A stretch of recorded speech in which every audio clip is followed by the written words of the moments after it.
Hola de nuevo, soy Albert y bueno, quedaron muchas cosas en el tintero en el vídeo anterior. Lo que pasa es que tampoco quería hacerlo muy largo ni dividir lo que considero que de haber seccionado, pues hubiera dejado muchos elementos dignos de ser tenidos en consideración en el tintero, ¿no? Cosa que pretendía evitar.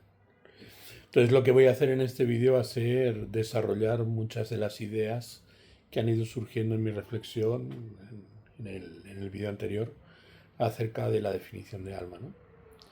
Es mi idea en un primer momento es reflexionar sobre la noción aristotélica de physis, en especial sobre cómo la vida puede ser al mismo tiempo compartida con todos y singular, vivida personalmente.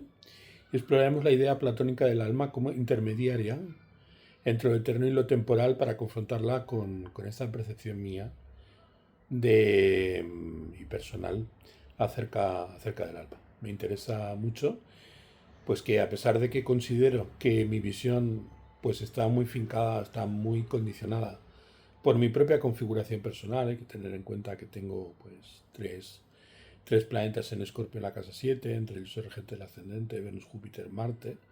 Es decir, la casa 7 es un punto muy caliente en mi carta. Lo que vamos a hacer va a ser observar, a partir de mi experiencia, si el alma es algo realmente impersonal, un fondo universal, o si depende fundamentalmente del sentido personal que uno mismo le otorga. Entonces voy a meditar sobre el vínculo entre mi experiencia del alma y la percepción del cuerpo. ¿Cómo afecta la percepción del cuerpo a la perfección del alma? Entonces nos preguntaremos acerca de qué relación existe para nosotros entre el alma y la conciencia, y si son la misma cosa o la una contiene la otra, y cómo influye eso personalmente en mi forma de vivir. Muy bien, la idea de physis en Aristóteles me remite a la noción de una fuerza interna, dinámica, que impulsa a cada ser hacia su desarrollo y su realización natural. Cada ser vivo comparte esta fuerza vital universal, que es la naturaleza, pero a la vez esta fuerza no se manifiesta igual en dos individuos distintos. Es decir, todos participamos de una misma vitalidad universal, pero cada uno de nosotros expresa esa vitalidad según una forma específica, particularísima e irrepetible. Aquí radica la belleza en el pensamiento aristotélico. La vida es de todos los vivientes participan de ella, pero la experiencia concreta de la vida es singular, personalísima e irrepetible. A partir de ese punto, la physis puede ser tomada como universalidad, como un universal, y eso no borra ni excluye lo singular, sino que justamente se expresa a través de lo particular. La vida no se vive en abstracto, sino singularmente en cada cuerpo y en cada historia.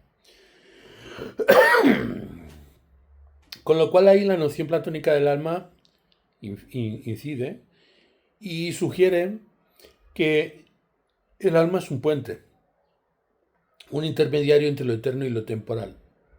Desde Platón el alma participa de ambas realidades, contempla las formas eternas universales, pero está encarnada en un cuerpo particular que vive, muere, siente y experimenta. El alma sería entonces la intermediaria entre dos mundos, capaz de contemplar lo universal desde la singularidad personal. Nuevamente, el punto importante es entender que la singularidad personal no es previa a la experiencia universal, sino que la experiencia universal da cuenta acerca de lo que bien podría ser una singularidad. ¿Mm? Y por lo tanto aquello pues que sobreviene sobre nosotros como un hecho contingente.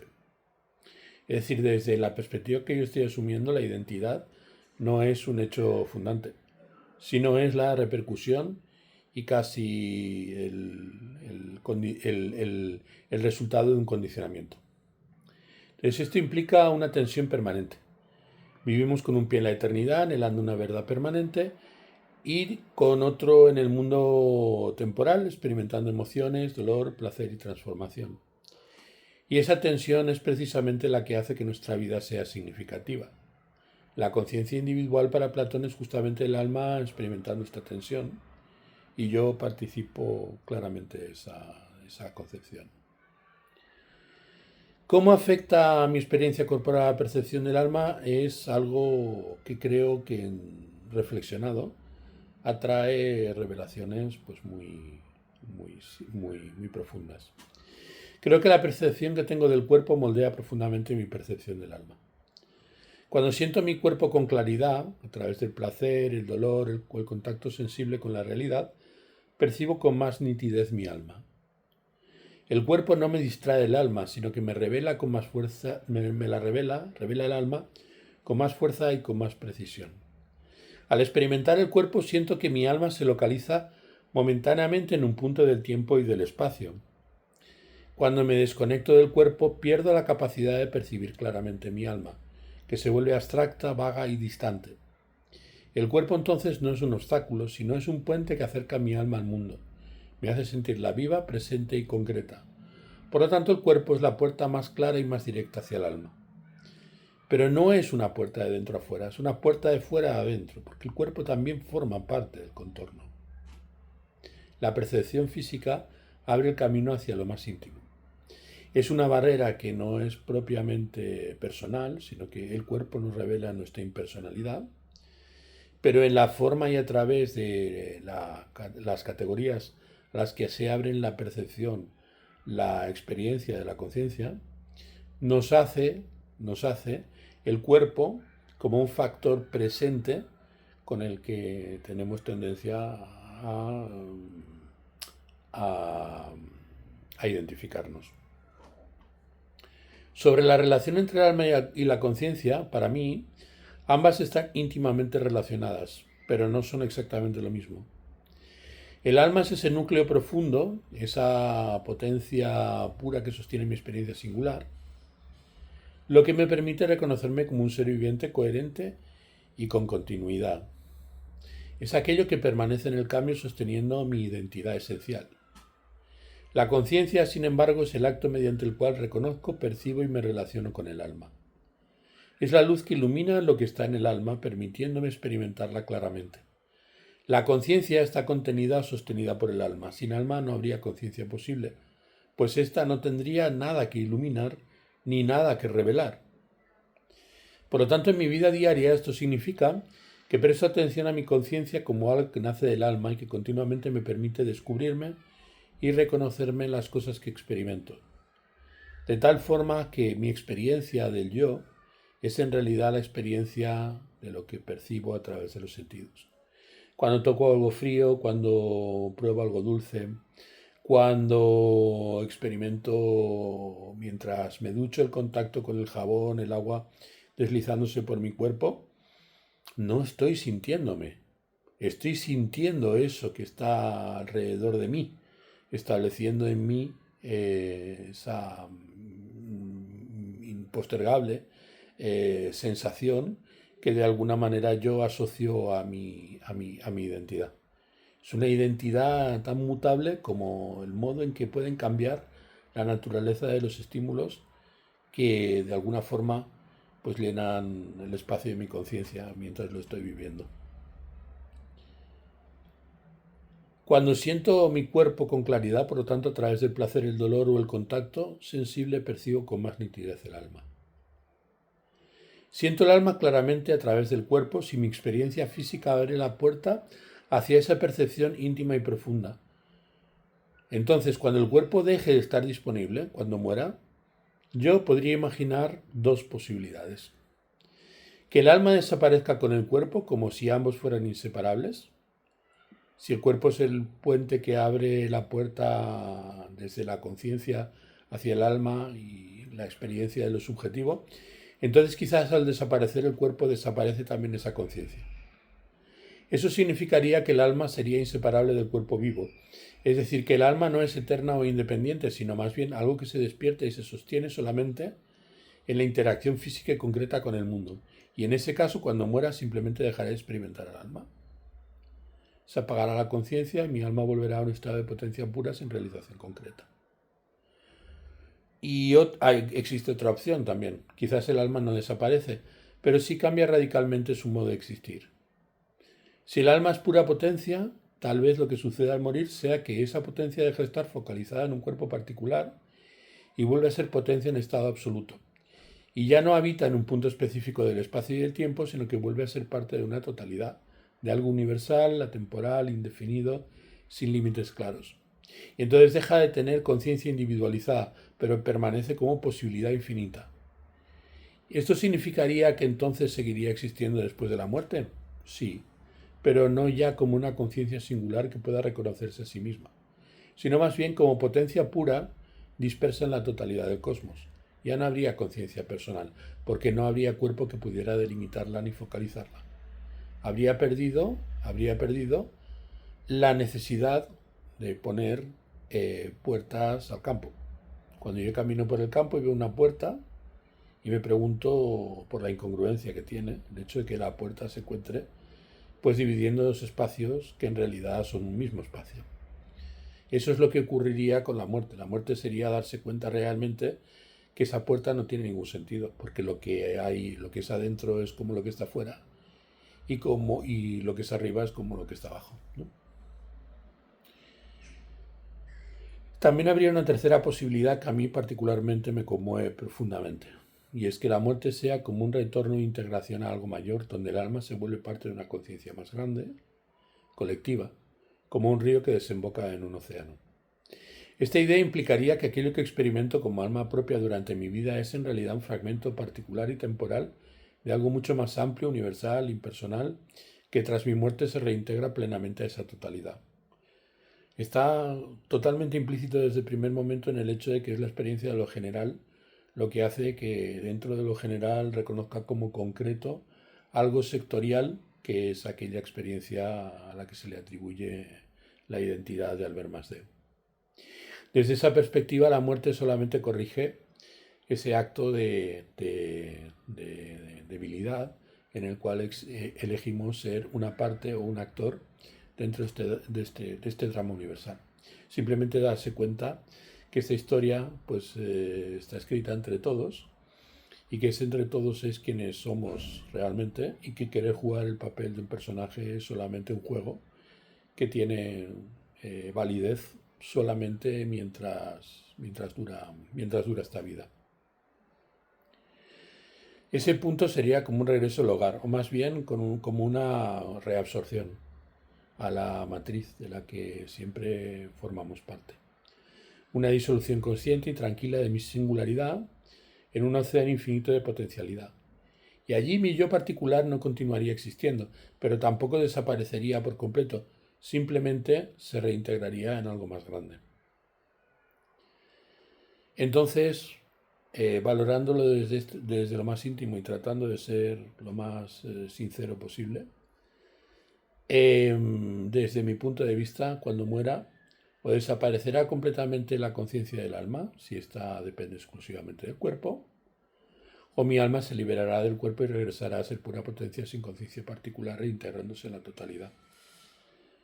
Personalmente, se me hace difícil concebir otra posibilidad.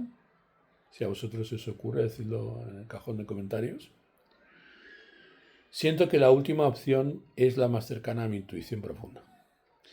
Creo que cuando muera dejaré de existir como singularidad consciente, pero seguiré formando parte inseparable de aquello que es eterno y universal, que es la vida misma, y no dejaré de ser esencialmente lo mismo que en estos momentos soy.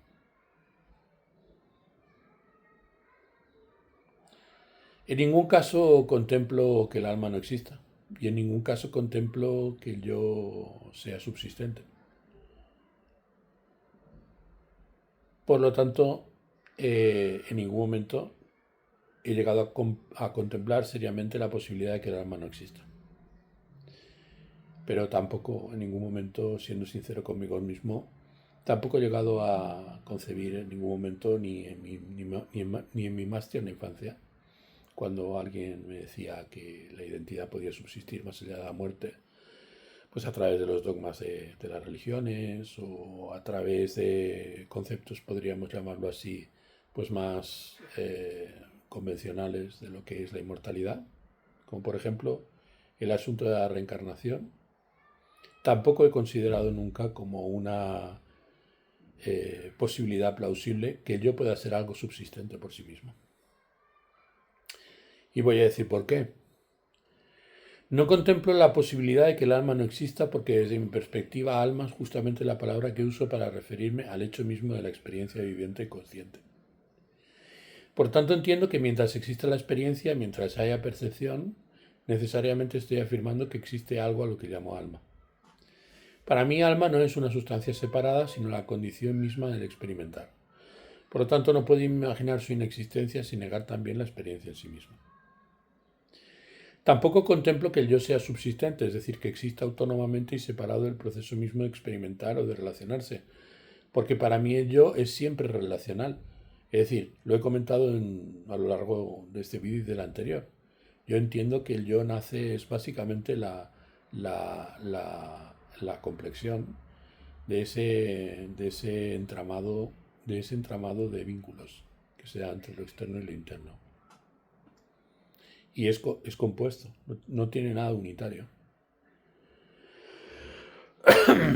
Por lo tanto, dado que es una complexión de múltiples estímulos en bastantes niveles distintos de conciencia, no existe para mí un yo autosuficiente que subsiste independientemente del acto mismo de estar o de ser consciente.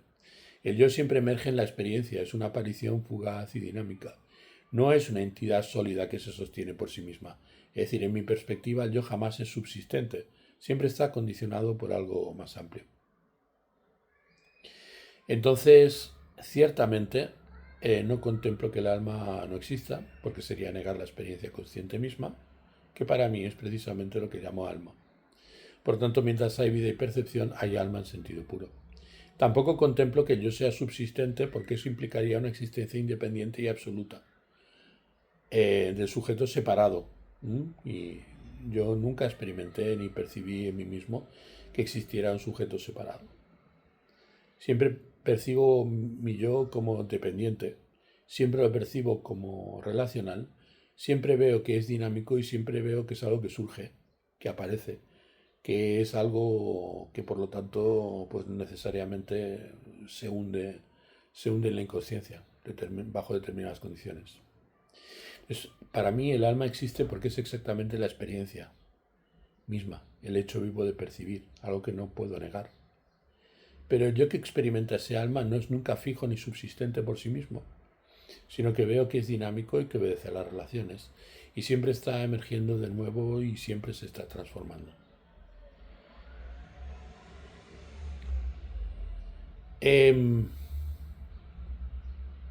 ¿Por qué no podría suceder que el alma tal y como la entendemos no exista realmente y sea solamente un constructo? Toda la experiencia del alma, toda la experiencia de la que hemos estado hablando, se puede resumir de una forma muy, muy simple. Podríamos hablar, por lo tanto, a la luz de todas estas reflexiones, como si el alma fuera potencia pura. Y partiríamos definiendo el alma como un principio esencialmente receptivo y femenino, un espacio dinámico y potencial que se actualiza mediante la interacción o el encuentro con algo exterior. Y también podríamos definir el alma como algo que está en relación con el espíritu. Es decir, el alma como parte femenina tiene una contraparte, podríamos llamarlo así, masculina, que vive fuera de nosotros. El alma es receptiva, refleja, femenina en términos simbólicos.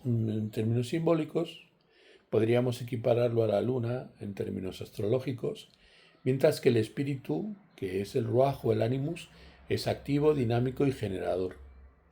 El alma no inicia, sino que responde, y esta diferenciación permite precisar mejor que el alma nunca es realmente activa por sí misma, sino que depende de una fuerza que la anima, la impulsa o actualiza. También he hablado acerca de cómo el alma, desde mi punto de vista, es reflejo y a la vez potencia pura. Entonces, en ese punto creo que conviene describir al alma como un espejo o receptáculo, no como algo que posea una existencia autónoma separada, sino como una realidad que se revela en la relación e interacción con los demás. Y este concepto de alma con potencia pura implica que no tiene existencia independiente, sino que cobra vida y conciencia en el acto de interacción o diálogo. También eso tiene un componente importante, que es el hecho de que no necesariamente el alma se inserta en el campo de la experiencia humana, sino que trasciende la experiencia humana, que no es una característica propia de los sujetos racionales, es decir, del hombre, sino que es una experiencia inherente a la condición de los seres vivos. A la vez, en el cuestionamiento sobre el alma y el yo como yo subsistente, mencioné que aunque aceptamos implícitamente la existencia del alma, podemos cuestionar su existencia independiente. También he indicado que la concepción del alma la plantea como algo inseparable del cuerpo y de la conciencia, y que si el cuerpo desaparece, el alma podría disolverse como conciencia personal o integrarse en una totalidad impersonal. Y no he considerado en ningún momento la posibilidad de que el yo fuera subsistente, sino que siempre me ha parecido que consiste en algo relacional, dependiente y dinámico. También señalo, y me parece muy importante para comprenderlo, que el cuerpo es el acceso al alma. Es decir, es el modo en que la realidad externa incide en ese ámbito de resonancia, un ámbito vacío, como vacía está la caja de resonancia de un instrumento, o como vacías están las cápsulas en las que resuena el sonido que estoy escuchando mientras estoy hablando con vosotros. La experiencia concreta, por lo tanto, el placer, el dolor, la percepción sensible son vibraciones dentro de estas cajas de resonancia. Y eso no distrae del alma, sino al contrario, hace esa experiencia más nítida. El cuerpo es una puerta directa hacia el alma y permite localizar y concretar la percepción en el alma acercándola al tiempo y al espacio. También la feminidad simbólica y el riesgo de caer en una banalización de la experiencia del alma solamente porque es receptiva. Podemos plantear críticamente la idea de que existe un alma receptiva y femenina como potencia pura esperando activación, si ello suena como misógino o problemático, como si estuviera supeditada el alma pues a la acción del espíritu y el espíritu ejerciera un dominio omnímodo sobre la condición del alma.